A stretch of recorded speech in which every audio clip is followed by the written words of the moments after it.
ఒక్కసారి కొమ్మూరి గోల్డ్ కి కాల్ చేయండి. తాకట్లో ఉన్న మీ బంగారాన్ని విడిపించి మార్కెట్ ప్రైస్ కి వాళ్ళు కొనుక్కుని మిగతా డబ్బులు మీకు ఇచ్చేస్తారు. హాయ్, వెల్కమ్ టు మనం టీవీ. మనం టీవీ ఉన్నది మన కోసం. సినీ ఇండస్ట్రీలో విషాదం జరిగింది. సినీ సీరియల్ నటి జయవాహిని ఈరోజు తెల్లవారుజామున కన్నుమూశారు.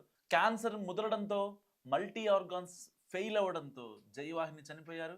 సో చాలా సినిమాల్లో ఇంకా చాలా సీరియల్స్లో జయవాహిని మన తెలుగు ప్రేక్షకులందరినీ అలరించారు.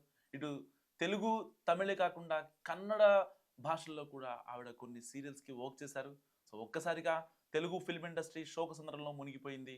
టాలీవుడ్లో సహాయ నటిగా తనదైన ముద్ర వేసుకున్న వాహిని అలియాస్ పద్మక్క కన్నుమూశారు.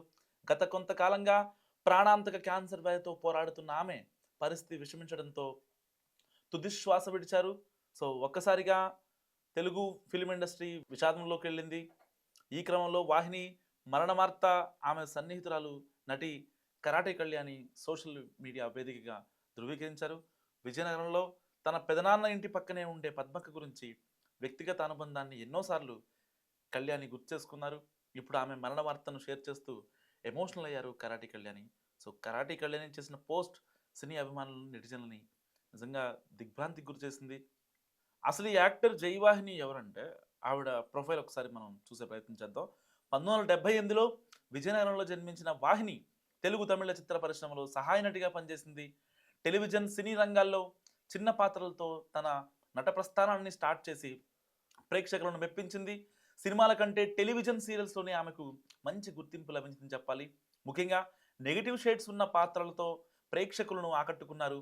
నరేష్, విజయకృష్ణ ముఖ్య పాత్రలో నటించిన రఘుపతి వెంకయ్య నాయుడు చిత్రంలో కథానాయికగా వాహిని నటించి మంచి ప్రశంసలు పొందింది. అలాగే ఆమె చివరిగా బహిర్భూమి మరియు పోలీస్ వారి హెచ్చరిక సినిమాలో నటించింది.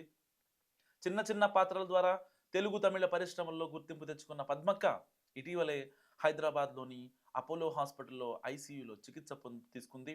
క్యాన్సర్ ముదరడం వల్ల ఆమెకు మల్టీ ఆర్గాన్స్ దెబ్బతిన్నాయని, ఆమెను తక్షణమే ఇంటెన్సివ్ కేర్ యూనిట్ చికిత్స అవసరమని డాక్టర్లు తెలిపారని కూడా కరాటే కళ్యాణ్ చెప్తుంది. సో కియోథెరపీ, ఆపరేషన్ ఇంకా నిరంతర ఐసీయూ సంరక్షణ కోసం వైద్యులు దాదాపు 15 లక్షల నుంచి 30 లక్షల వరకు ఖర్చు అవుతుందని అంచనా వేశారు. సో ఈ భారాన్ని పద్మక్క కుటుంబం మోయలేం పరిస్థితి నెలకొంది. ఆర్టిస్ట్ జీవితం ఎప్పుడు ఎలా మలుపు తిరుగుతుందో నిజంగా ఎవరికి తెలియదు. సో ఈ పోస్ట్ చేసిన కరాటే కళ్యాణి కూడా చాలా ఎమోషనల్ అయ్యారు.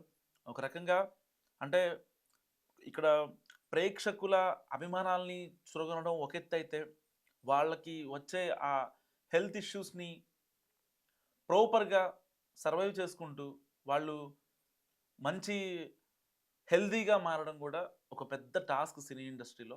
సో చాలామంది క్యారెక్టర్ ఆర్టిస్టులు కావచ్చు, ఇంకా ఎవరైతే మనకి కొంచెం వీళ్ళని చూడగానే మనం ఎక్కడో చూసాం, వీళ్ళని పలానా సీనియర్లు చూసాం, లేకపోతే పలానా సినిమాలో చూసాం అని అనుకునే వాళ్ళు మొత్తం కూడా ఎవరైతే ఎక్కువ ఫేమ్ కాకుండా తక్కువ ఫేమ్ ఉంటారో, ఒకసారి చూస్తే గుర్తుపట్టలేము, రెండోసారి చూస్తే గుర్తుపట్టగలం. అలాంటి వ్యక్తులందరూ కూడా చాలా ఇబ్బందులు పడుతూ ఉంటారు ఇండస్ట్రీలో. ఎందుకంటే క్యారెక్టర్లు రాక, సో ఒకవేళ క్యారెక్టర్స్ వచ్చినా సరే వాళ్ళకి తగ్గట్టుగా ఆ రెమ్యునరేషన్ అవి రాక, సో కొన్ని బ్యానర్స్ కొన్ని వెంటనే ఇస్తాయి, కొన్ని ప్రొడక్షన్ హౌస్లు తిప్పించుకుంటూ ఉంటారు. సో అలాంటి ఇబ్బందికర సిచ్యువేషన్లో వాళ్ళు జీవనం సాగిస్తూ ఉంటారు.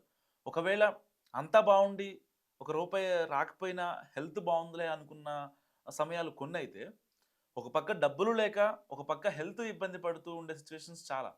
సో ఇప్పుడు జయవాహిని గారి కూడా పరిస్థితి అదే. ఒక రకంగా ఆవిడ అంత చితికిపోయారంటే ఆవిడకి ఉన్న వ్యాధి, దానికి పెట్టే ఖర్చు, ఒక రకంగా వాళ్ళ ఆస్తులు అమ్మినా సరే కనీసం ఆవిడ చూయించుకోలేని పరిస్థితి అనమాట.